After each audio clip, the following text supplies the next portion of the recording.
Cordial saludo, mi nombre es Vanessa Díaz y a continuación con mis compañeras María Paz Cortés, María José López y Ginilis Rumer vamos a presentarles las teorías en psicología social. Existen diversas fuentes de ideas y problemas para la investigación acerca de los fenómenos que le interesan a los psicólogos sociales. Algunos estudios son sugeridos por la observación informal del mundo social circundante, mientras que en otros casos la idea de una investigación es sugerida por los hallazgos de un estudio previo. Sin embargo, la base más importante para la investigación, tanto en esta disciplina como en cualquier otra, son las teorías. Majo, pasa, por favor. Rol de las teorías en psicología social. Según Ryan y Rubin, en 1983, una teoría puede ser definida como una afirmación sistémica que establece las relaciones aparentes y los principios subyacentes que confieren significado a una variedad de fenómenos observados. Mientras que de una forma más explícita, Kerlinger en 1988 define una teoría como un conjunto de constructos o conceptos interrelacionados, definiciones y proposiciones que presentan un punto de vista sistémico de los fenómenos mediante la especificación de relaciones entre variables con el propósito de explicar y predecir los fenómenos. Una teoría se va configurando habitualmente por un proceso deductivo a partir de una cantidad de observaciones las que a su vez pueden ser explicadas por un número limitado, limitado de proposiciones. Y si la teoría es útil, puede ser usada para explicar y predecir una cantidad de nuevas observaciones. Majo, pasa, porfa. En términos simples, la teoría representa esfuerzos de los científicos por responder la pregunta ¿por qué? Es decir, intentos por comprender de manera más precisa por qué ciertos eventos o procesos ocurren de determinada forma. Por lo tanto, las teorías en psicología social van más allá de la mera observación o descripción de los aspectos de la conducta social e intentan también explicarlos. Sin embargo, la formulación de una teoría es solo el primer paso de un proceso continuo, ya que solo son útiles las teorías que han sido cuidadosamente verificadas y confirmadas con varios procedimientos que siguen a la proposición de una teoría. Primero, desde la teoría se derivan predicciones que son formuladas de acuerdo con los principios básicos de la lógica y que son conocidos como hipótesis. ¿Y qué pasa después de estas hipótesis? Luego las hipótesis son puestas a prueba en la investigación. Si ellas son confirmadas, aumenta la confianza en la precisión de la teoría. Si no, por lo contrario, tales predicciones hacen que se debilite la confianza de la teoría. Podemos sintetizar las principales funciones o roles de una teoría científica. Primero, organizando el conocimiento científico, que es cuando una teoría nos ofrece un conjunto unificado de conceptos y relaciones que nos permiten manejar una gran cantidad de datos empíricos con relativamente pocas proposiciones. Estas nos permiten incorporar los hallazgos empíricos conocidos dentro de un marco de referencia lógicamente consistente y razonablemente simple. Está el segundo, que es guiar y estimular la investigación, ya sea a través de indicar lagunas en el conocimiento de un determinado campo o mediante la predicción que se puede derivar de ella. Una teoría desempeña un rol fundamental para una investigación científica. Y en el tercero, que está explicar y predecir. Como ya se ha afirmado, una de las funciones básicas de la teoría es explicar los hallazgos obtenidos y precisar nuevos hallazgos. La teoría hace esto mediante la especificación de las relaciones funcionales entre un determinado fenómeno y las condiciones o factores de las cuales es función. Pasa, Majo, por favor. En la perspectiva psicoanalítica, la teoría psicoanalítica desarrollada por Sigmund Freud constituye esencialmente una teoría de la personalidad desarrollada como una parte de una forma de psicoterapia. No obstante su origen estrictamente clínico e individual, este enfoque ha sido uno de los más amplios y abarcativos en el pensamiento contemporáneo, y extendiéndose su influencia más allá de la psicología hacia otras ciencias sociales y diversas áreas de la cultura y artes. Respectando a la psicología social, Freud nos hace una distinción clara entre ella y la psicología individual. En la teoría psicoanalítica, pues aquí todo el mundo está de acuerdo con Freud que la personalidad adulta es primeramente el resultado de las experiencias infantiles durante sus primeros años sus primeros años en que el niño va pasando por ciertas etapas del desarrollo relacionadas con la focalización de la libido, o sea, la energía psíquica en diferentes zonas corporales. La teoría psicoanalítica tuvo una influencia importante en muchos de los desarrollos contemporáneos. Ejemplo, pues, la psicología social. Hall y Lindsay sugieren que las contribuciones de Freud y la psicología social pueden agruparse en 5 categorías. Está la socialización del individuo, la estructura dinámica familiar, la psicología grupal y el origen de la psicología social. Y la naturaleza de la cultura. El altruismo, pues, es uno de los estudios más famosos, el autoritario, perdón, es uno de los estudios más famosos de la historia de la psicología social. Fue presentado en 1950 como el libro de la personalidad autoritaria. Los autores comenzaron investigando el antisemitismo, es decir, las actitudes y conductas negativas hacia los judíos, y el siguiente paso fue a desarrollar un instrumento que permitiera medir la susceptibilidad del individuo a ideologías antidemocráticas sin referencia específica a un grupo en particular. Al conceptualizar la personalidad autoritaria, los autores recurrieron a la teoría psicoanalítica, sugiriendo que este tipo de personalidad se caracteriza con el ego débil, un superego rígido, y externalizarlo. Perspectiva conductual. A pesar de la gran influencia que han ejercido las teorías del aprendizaje y el enfoque conductual en la psicología moderna, su impacto en la psicología social ha sido bastante menor de lo esperable. A primera vista, esto puede parecer como una paradoja, dado el énfasis que coloca este enfoque en los determinantes externos del comportamiento y por el hecho de que siempre se ha reconocido que la mayor parte de la conducta social es aprendida. Una posible explicación de esta paradoja sería que durante mucho tiempo la mayor parte de los representantes del enfoque conductual estuvieron más interesados en aislar y analizar conductas simples que en focalizarse en las sutilezas de la interacción social con toda su carga de significados, evaluaciones y diversos procesos internos. Sin embargo, han existido algunos autores de la orientación conductual que se han interesado en el análisis de las influencias sociales en el comportamiento y de la interacción entre los individuos, los cuales revisaremos brevemente a continuación. Pasa, Majo, por favor. Tenemos a Miller y Dollard y la imitación. Aunque el fenómeno de la imitación interesó a diversos autores desde los albores de la psicología social, la teoría esta de Miller y Dollar fue el primer intento sistémico de aplicar las leyes del aprendizaje a la importante conducta social llamada imitación. Sus proposiciones básicas eran que, uno, la imitación, al igual que la mayor parte de la conducta humana, es aprendida. Y dos, la conducta social y el aprendizaje social pueden ser explicadas mediante el uso de los principios generales del aprendizaje. Para Miller y Dollar, la imitación social desempeña un rol muy fundamental al explicar cómo el niño aprende a comportarse socialmente, incluyendo el desarrollo del lenguaje y fenómenos como el conformismo y el acatamiento de normas. Miller y Dollar distinguieron tres mecanismos o procesos relacionados con la imitación, que son la misma conducta, la conducta dependiente del compañero y la conducta de copia. Ocurre la misma conducta cuando dos individuos responden a estimulación independiente del mismo estímulo, después de que cada uno ha aprendido a emitir la respuesta apropiada independientemente. La misma conducta puede resultar de imitación, pero no necesariamente. En el caso de la conducta dependiente del compañero, el observador ajustará su conducta y será independiente de las señales de la conducta del modelo, quien será habitualmente alguien de mayor estatus, como por ejemplo la edad, que el observador. En este caso, el observador solo utilizará las señales prevenientes del modelo y no otras señales ambientales. Por último, tenemos la conducta de copia, que es cuando el observador intenta reproducir el comportamiento del modelo y respondiendo no solo a las señales del modelo, sino que también a señales de similitud y diferencia, ya sean entre su respuesta y la del modelo, o entre su respuesta actual y respuestas anteriores de la misma situación. De esta manera, el observador podrá recrear esta respuesta en ensayos futuros. Como sucede con toda respuesta aprendida, las conductas de imitación pueden mostrar también generalización o discriminación. Tenemos a Bandura y el aprendizaje social. Sabemos que Bandura es uno de los pilares de la psicología moderna y el trabajo de él. Este trabajo contribuyó significativamente a ampliar y enriquecer el enfoque conductual, enfatizando el rol que juegan los factores cognitivos y sociales en el aprendizaje y la conducta. Esta teoría ha sido denominada por él la teoría del aprendizaje social.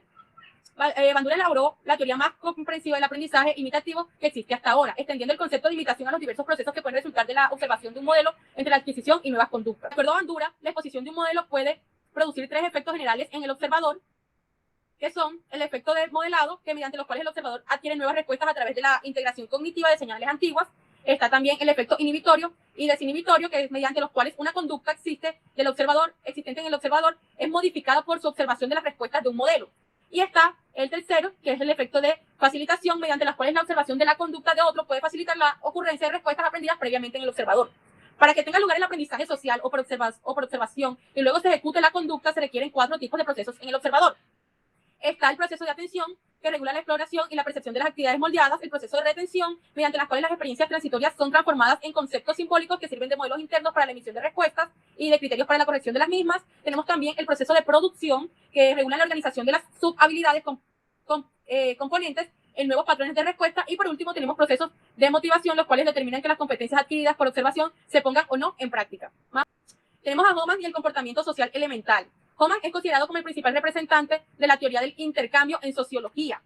Él buscó elaborar inductivamente una teoría que se concentre en las personas y su conducta. Las principales proposiciones de Homan respecto a la conducta humana son las siguientes. 1. Control de estímulo y su generalización.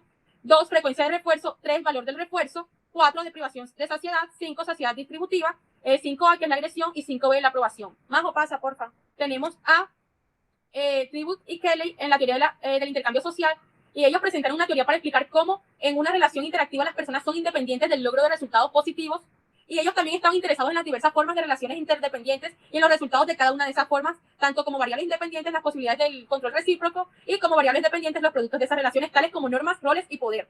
La perspectiva gestáltica es la que ha tenido una mayor influencia y un impacto más profundo en la psicología social moderna. Puede resultar sorprendente para quienes asocian esta teoría con los fenómenos perceptivos y la resolución de problemas. Podrían explicarse por algunos rasgos que han caracterizado este enfoque, a pesar de tratarse de un enfoque holístico y con rasgos fenomenológicos. Los exponentes de la psicología de la Gestalt siempre privilegiaron la aproximación empírica y la utilización del método experimental, que, como ya se ha mencionado, ha sido uno de los rasgos distintivos de la psicología social.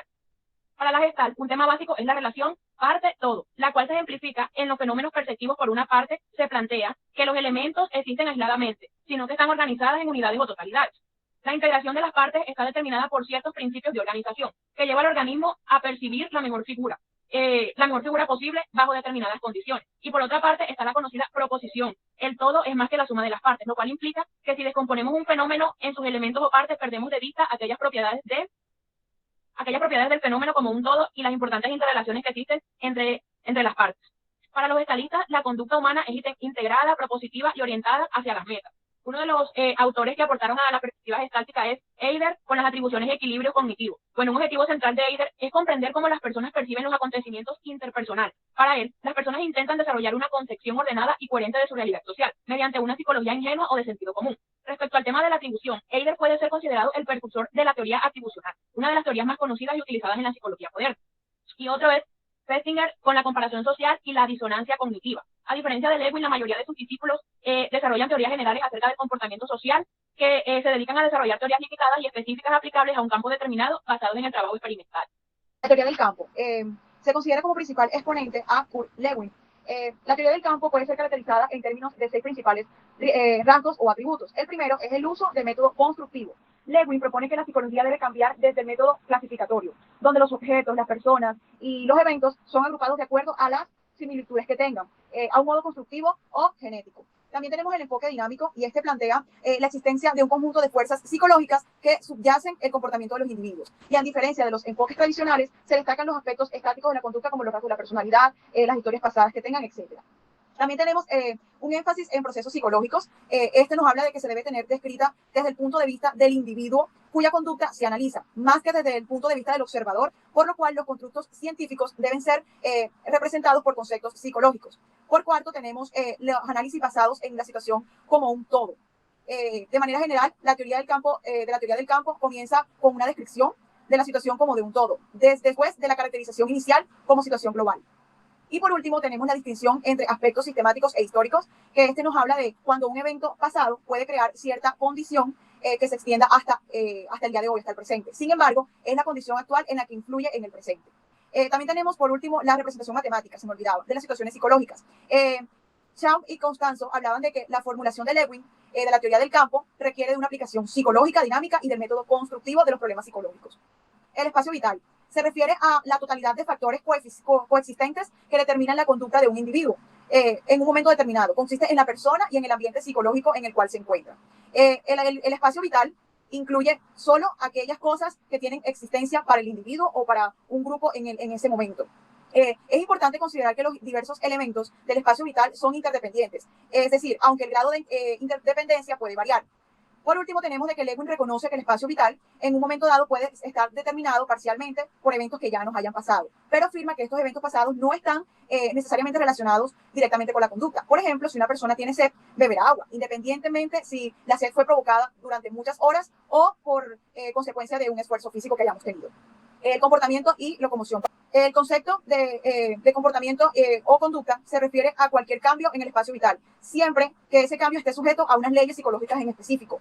No todos los movimientos de una persona ni todos los cambios de ambiente resultantes de acciones de la persona se consideran una conducta. Por ejemplo, en el caso de un niño, no son conductas de ser trasladado cuando está dormido desde un vehículo hasta la casa o cuando se rompe un vidrio que resulta de un accidente al lanzar un balón. Por último, tenemos el concepto de tensión y sistemas de tensión. El concepto de tensión desempeña un rol central en la teoría de Kurt Lewin, especialmente en lo referido a la motivación, y sirvió de base a ingeniosos experimentos que se hicieron sobre recuerdo y reasunción de actividades interrumpidas, sobre las actividades sustitutas, entre otros temas. En la perspectiva del rol, a diferencia de las otras orientaciones, la llamada teoría del rol no constituye un marco de referencia teórico propiamente, sino más bien es un conjunto de constructos aislados acerca del funcionamiento de las personas en un contexto social.